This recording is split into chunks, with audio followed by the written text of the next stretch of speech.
अस्सलाम वालेकुम। आज मैं आपके सामने 2014 रेगुलर का पेपर लेकर हाजिर हुआ हूँ। सिंगल एंट्री का सवाल है। ये बिल्कुल डिफरेंट सवाल है। इसमें ओनली आपने बैलेंस शीट बनानी है। इसमें इनकम स्टेटमेंट नहीं बनाना, यानी कि प्रॉफिट एंड लॉस अकाउंट वगैरह नहीं बनाना। आपने स्टेटमेंट ऑफ अफेयर्स बनाना है। मैंने आपको इंट्रोडक्शन में बताया था कि इसमें बैलेंस शीट नहीं कहते इसको, ठीक है। इसमें इस बैलेंस शीट का नाम चेंज करके स्टेटमेंट ऑफ अफेयर्स लिखा जाता है, ठीक है, समझ गए। तो आपने आज स्टेटमेंट ऑफ अफेयर्स लिखना। देखिए रिकॉर्ड भी पढ़ ले आप, ऊपर का आपके सामने लिखा हुआ नजर आ रहा होगा, prepare statement of affairs on December 31, 2013, जबकि नेट इनकम आपको 1,25,000 रुपये दे दी गई है। देखिए याद रखिएगा, जब भी आपको स्टेटमेंट ऑफ अफेयर्स रिक्वायर्ड होगा तो बेटा ये नेट इनकम आपको बनी बनाई देंगे। आपको याद रखिएगा, याद करें मैंने 2021 का पेपर आपको कराया था, तो 2021 में बैलेंस शीट ही बना के दिखाई, फिर 2019 का कराया उसमें बैलेंस शीट बना के दिखाई थी आपको। तो जो नेट इनकम आती थी ना, मेरी नेट प्रॉफिट आता था, मैं उसके अंदर पुट करता था, तो जब हमारा दोनों बैलेंस आता था, ये उन्होंने बना बनाया दे दिया है पहले से ही, ठीक है। प्रॉफिट एंड लॉस जो स्टेटमेंट था उन्होंने बना के खुद ही 1,25,000 रुपये निकाला और दे दिया आपके पास जवाब। तो आप इसकी बैलेंस शीट बना के दिखाइए, सिर्फ ओनली बैलेंस शीट या स्टेटमेंट ऑफ अफेयर्स, ठीक है। चले भाई स्टार्ट करते, सवाल पढ़ लेते पहले फटाफट। 2014 रेगुलर का पेपर है। मिस्टर एक्स जो है इन्वेस्ट करता है कैश 1,50,000 रुपये। देखिए या तो आगे 1,50,000 रुपया, और तारीख कौन सी है, अगस्त की 2013, अगस्त का महीने में लगाया उसने। और दिसंबर 31 को उसकी पोजीशन जो थी ये थी, जो नीचे लिख दी है उन्होंने, ठीक है। देखिए बेटा अगस्त में उसने कारोबार स्टार्ट किया, ठीक है, और दिसंबर 31 को क्लोजिंग कर रहा है। देखो ठीक है, तो कितने महीने हो गए, अगस्त, सितंबर, अक्टूबर, नवंबर, दिसंबर, यानी 5 महीने का हिसाब किताब है। अगर कोई रेट आया डेबिशन का, अगर कोई ड्राइंग आई, तो फिर हमें 5 महीने का हिसाब किताब लगाना पड़ेगा, याद रखिएगा, ठीक है। अच्छा जी शुरू करते हैं भाई। इनका एंडिंग बैलेंस जो था कुछ यूं था, कैश इनके पास 1,80,000 रुपया, देख लीजिए ये लिखा हुआ है। ऑफिस सप्लाई जो उनके पास 30,000 रुपया, ये लिखी हुई है, ये भी करंट एसेट है। मर्चेंडाइज इन्वेंट्री 50,000 रुपये की है, ये भी करंट एसेट है आपकी। फर्नीचर जो है 85,000 रुपये का, ये नॉन करंट एसेट है। अकाउंट पेबल जो है वो, बल्कि अकाउंट पेबल नहीं लिखा है उन्होंने, देखिए नाम बदल कर दे दिया, जरा होशियार हो जाए। यहाँ लिखा है पेबल टू सप्लायर, क्या लिखा है, पेबल टू सप्लायर। देखिए ये नाम दिया इसने। देखिए पेबल का लफ्ज अगर आया करे ना, वो अकाउंट पेबल कहलाता है। अब यहाँ बोल रहे हैं पेबल टू सप्लायर, यानी जिसका से माल खरीदा था, तो पेबल टू सप्लायर की जगह हम अकाउंट पेबल पुटिंग करेंगे। अच्छा फिर उसके बाद लिखा है रिसीवेबल फ्रॉम कस्टमर। रिसीवेबल का जैसे ना आ जाए तो आप अकाउंटेबल समझिएगा, लेकिन नाम बदल के है ये, ठीक है। इसकी जगह डेटर्स भी दे सकता है, डेटर्स भी दे सकता है, याद रखिए डेटर्स, DEBTOR, तो वो भी अकाउंटेबल ही होता है। मैं आपको पहचाने बताता जा रहा हूँ, ठीक है। रिसीवेबल का जब भी लगा है फ्रॉम कस्टमर्स, इतना लंबा नाम दे दिया उन्होंने, तो आपने करना क्या, अकाउंटेबल लिखना है इसकी जगह, और वो भी दे रखा आपको, ठीक है। अभी सब पढ़ने के बाद मैंने क्या किया, एडजस्टमेंट के डेटा में 3 पॉइंट दे रखे हैं। नंबर 1 में एडिशनल इन्वेस्टमेंट उसने 5,000 रुपये पर मंथ के हिसाब से करिए 4 महीने के लिए। अब देखिए उन्होंने 4 महीने दे दिया, अब वो हमें 5 महीने से कोई लेना देना नहीं है, जो 4 महीने के लिए खुद ही बता दिएगा, 4 महीने के लिए करिए उसने, ठीक है ना, 4 महीने के लिए करिए ना, तो बस हम 4 महीने का हिसाब लगा लेंगे एडिशनल इन्वेस्टमेंट के लिए।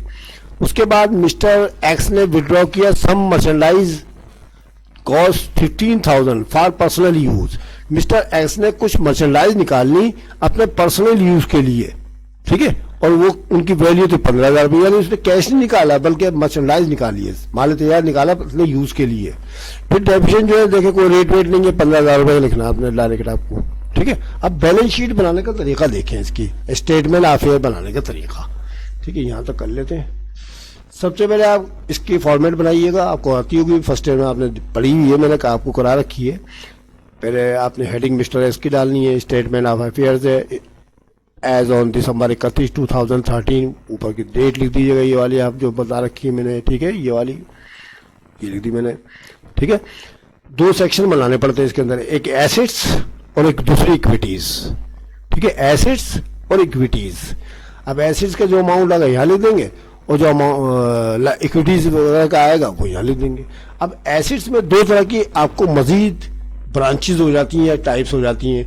ये एसेट जो है 2 तरीके की होती हैं, एक तो कहलाती है करंट एसेट, ये मैंने देखे निशानदेही कर देता हूँ, करंट एसेट, ये करंट एसेट कराइए। तो करंट एसेट की जो क्लासिफिकेशन करेंगे ना, हम क्लासिफाई बैलेंस शीट बना रहे हैं ये, तो इस क्लास के अंदर हम वो तमाम अकाउंट्स लिखेंगे जो करंट एसेट होंगे, ठीक है, सिर्फ करंट। अगर आपने इसमें नॉन करंट लिखने की कोशिश करी तो गलती हो सकती है, उससे नंबर कटेंगे आपके। तो आप अच्छी तरह याद कर लीजिएगा करंट एसेट कौन सी है, तो मैंने पीछे आपको याद भी करा रखी है फर्स्ट ईयर में।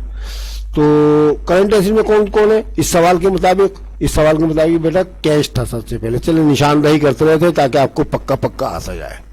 निशानदही तो मैं करता हूँ भाई बच्चों आपके लिए, ताकि आपको एरो वाइज सब चीजें देखिए बेटा। ये कैश लिखा हुआ 1,80,000 रुपये नजर आ रहा है, ये मैंने लिख दिया ये आगे करंट एसेट में। नंबर 2 पे आपको दिख रही है ऑफिस सप्लाई लिखा हुआ नजर आ रहा है, ये है ना 30,000 रुपया, ये मैंने लिख दिया इसको यूं करके, ये आ गया जी। चलिए यहाँ ऐसे कर देते हैं ना, बाद में मिटा देंगे।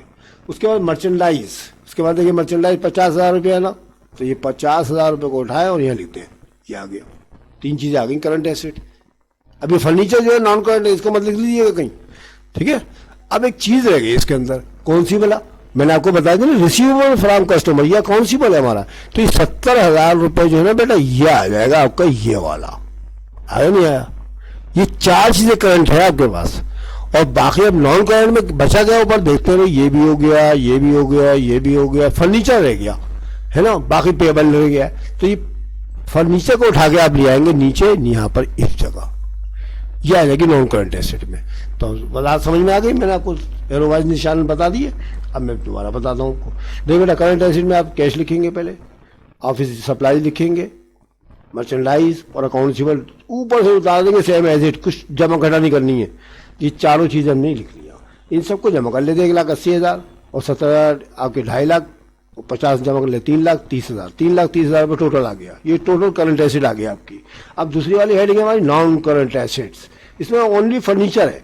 तो फर्नीचर ये 45,000 मैंने निशानदही भी करके दिखा दी थी कि ये वाली उठा के लाया था मैं, 85,000 दी, ठीक है। तो टोटल आपकी जो नॉन करंट एसेट है अकेली थी तो यही रहेगी 85,000 रुपये, यही वाली दी मैंने उठा के। अभी 3,30,000 में 85,000 रुपये जमा कर लेंगे हम, तो 4,15,000 रुपये टोटल एसिड्स कहलाएगा। ये हमारा एसिड सेक्शन मुकम्मल हो गया। तो क्लासिफिकेशन कैसे करी मैंने, एक तो आपको मैंने बताया करंट एसिड का हिसाब किताब है और दूसरा नॉन करंट एसिड का। ये 2 चीज़ें होती हैं इसके अंदर। इनके टोटल जगह मैंने अलग अलग लिखे हुए, ये वाली मेरी अलग लाइन है और ये अलग लाइन है, ठीक है। तो चुनाची इन चारों को जमा किया तो देखो मैंने येलो कलर में आपको शेड मार रखा है ताकि आपको समझ में आ जाए कि इसका टोटल है, टोटल करंट एसिड। और इनका जो टोटल है ये देखिए मैंने येलो में कर रखा है, और जबकि इनके दोनों का टोटल जो मैंने कराया ना वो देखे मैंने ग्रे कलर में कर रखा है, ये 4,15,000 रुपये ये टोटल है, ठीक है। ग्रांड टोटल ये कहलाएगा आपका, ये हो गया। अब इक्विटी सेक्शन के अंदर लायबिलिटीज में आ जाए। अकाउंट पेबल को मैंने अभी आपको बताया था बेटा, ये अकाउंट पेबल ये पेबल टू सप्लायर है ना 1,20,000 रुपये, ये है ये वाला, ये देखे मैंने निशान लगा दिया 1,20,000 रुपये नजर आ रहा है आपको, ठीक है सर आ रहा है। ये तो 1,20,000 रुपये आ गया आपका, ठीक है। चलो निशानदही भी कर देते हैं, क्या याद करेंगे आप भी। चलो भाई निशानदही करना चाहिए मुझे, क्योंकि आप लोग स्क्रीन के ऊपर देख रहे हैं ना, नहीं तो हाथ से बता दिया जाता है कि भाई ये वाली रकम इधर से उठाई, ये वाली इधर से उठाई। तो देखिए बेटा ये 1,20,000 रुपये तो मैं ले आया उठा के उधर से, या account payable allowance for depreciation furniture के ऊपर देखो बेटा ये वाली 15,000 रुपये डायरेक्टली आया मैं उठा के। ये आ गई आपकी लाइबिलिटी सेक्शन। अगर अलाउंस फॉर बेड डेट्स होता है, यानी बेड डेट एक्सपेंसिस, वो भी इसमें ही आता, ठीक है। बेड डेट अगर आता ना वो भी इसमें ही अंदर आता। यहाँ तक हो गया। उसके बाद हम आते हैं नीचे ऑन, ये अच्छा है पहले टोटल कर दें। लाइबिलिटीज में बेटा 2 चीजें हमारे पास, अकाउंट पेबल और अलाउंस फॉर डेप्रिसिएशन, दोनों को जमा कर ले। 1,20,000 जमा 15, 1,35,000 ये आ गया इनका टोटल, ये आ गया इनका टोटल, ठीक है। ये हमारा लाइबिलिटी सेक्शन हो गया। क्योंकि इक्विटी सेक्शन के अंदर 2 चीजें होती है, याद रखिएगा, लाइबिलिटीज प्लस ऑनरशिप या प्रोप्राइटरशिप। तो आपने ये तो कर लिया पूरा काम। अब ऑनरशिप की हेडिंग डालेंगे। ऑनरशिप में सबसे पहले कैपिटल एट स्टार्ट, याद रखिएगा इसमें कैपिटल एट स्टार्ट लिखना पड़ता है, ठीक है। कैपिटल एट स्टार्ट, तो बेटा कैपिटल एट स्टार्ट तो आपको शुरू में लिखा दे दिया था उन्होंने। चले मैं आपको ऊपर से बता देता हूँ थोड़ा सा, इसको खत्म करते हैं पहले। और ये देखिए ये रहा 1,50,000, ये लिखना आपने, कैपिटल एट स्टार्ट ये है हमारा, ठीक है, याद रखिएगा, बना दिया उसने। तो कैपिटल एक्स्ट्रा 1.5 लाख रुपए लिख दिया। एडिशनल इन्वेस्टमेंट सवाल को फिर ले आते हैं भाई, ये देखें एडिशनल इन्वेस्टमेंट 5,000 रुपए के हिसाब से 4 महीने की करनी है आज में, देखिए 4 महीने हैं तो 5 चौक 20,000, ये ले जी 20,000 रुपये आ गई आपकी, आई नहीं आई, ये आ गई। उसके बाद net profit for the year, देखिए बेटा सवाल के अंदर ही आपको दे रखा ही है, ये देखिए 1,25,000 रुपये लिखा हुआ नजर आ रहा है ना, ये डायरेक्ट लिख देंगे यहाँ पर देखिए ये लिख दिया मैंने, ठीक है समझ में, निशानदेही करूँ, हाँ सर निशानदेही करें, चलो भाई कर देते हैं, चलो भाई निशानदेही भी कर देते हैं बच्चों। ये ले भाई क्या, ये स्टार्ट वाला तो मैंने आपको बता दिया कहाँ से उठाया, सबसे पहली लाइन से उठाया था। एडिशनल इन्वेस्टमेंट देखें 4 महीने कितने, 5 चौक 20, ये उठा के 20,000 रुपये ये ले आया, ठीक है। उसके बाद नेट प्रॉफिट देखिए ये उठ के आया, ये वाला सवाल में दिया गया होता, ब्रैकेट में लिखा होगा ये जो है ब्रैकेट में लिखा होगा ये, हाँ कभी भूल जाए, देखिए ये ब्रैकेट में लिखा होता है हमेशा ये वाला, ठीक है ब्रैकेट में लिखा होगा हर सवाल में। अभी अगले 2 साल के बाद फिर बैलेंस शीट का रिक्वायरमेंट आया ना, उसमें भी आपको ब्रैकेट में ही लिखा हुआ नजर आ जाएगा। चले आगे चले, उसके बाद आपने करना है ड्राइंग लेस, ड्राइंग देखिए बेटा पीछे वाला जो सवाल था ना उसमें असल में हम ड्राइंग को ऐड करते थे, इसमें लेस करना पड़ता है इसके अंदर बैलेंस शीट में, ठीक है। तो चुनाचे 15,000 रुपये कहाँ से उठाएंगे भाई हम, ड्राइंग की तरफ से लेके, आप देखिए जरा किधर देखें, हाँ ये देखें मर्चेंडाइज निकाली थी उसने, ये देखें मर्चेंडाइज 15,000 रुपये की उसने पर्सनल यूज के लिए निकाली थी, देखिए ये वाली, ये ले मैंने निशान भी लगा दिया, पर्सनल यूज के लिए निकाली थी ये वाली, ये वाली, ठीक है 15,000 रुपये ये लिखे, ये आ गया। चलो भाई इन दोनों को जमा किया था 1,35,000 हो गया। अब इनको तीनों को जमा करें, 1,50,000 जमा 20, 1,70,000, 1,70,000 और 1,25,000 2,95,000 होते हैं। 2,95,000 में से 15,000 रुपये माइनस कर दें आप, क्योंकि ड्राइंग के तो 2,80,000 टोटल आ गया, नहीं आ गया, ठीक है 2,80,000 आ गया ना। चले भाई अब देखते हैं तो इसके अंदर क्या टोटल ऑफ प्रोपर्टी कितनी 2,80,000, इस 2,80,000 को 1,35,000 में जमा कर लें तो कितने आ गए, दोनों को जमा कर लेंगे कैलकुलेटर पे 4,15,000 ले भाई टोटल इक्विटी। याद रखिए बैलेंस शीट जब सही होती है जब टोटल एसेट और टोटल इक्विटीज हमेशा बराबर आ जाएं, ठीक है। ये भी देखें ये आ गया हमारे पास, ये और ये दोनों साइडें बराबर आ गई तो इसका मतलब हम कामयाब हो गए, सक्सेसफुल हो गए भाई हम तो भाई दो, ठीक है समझ में आ गया। तो बैलेंस शीट बनाने का बच्चों ये तरीका मैंने आपको समझा दिया, आप इसकी प्रैक्टिस कीजिएगा, इंशाल्लाह समझ में आ जाएगी। अगले 2 सालों के बाद जो आ रही है वो भी आप बनाने की कोशिश कीजिएगा।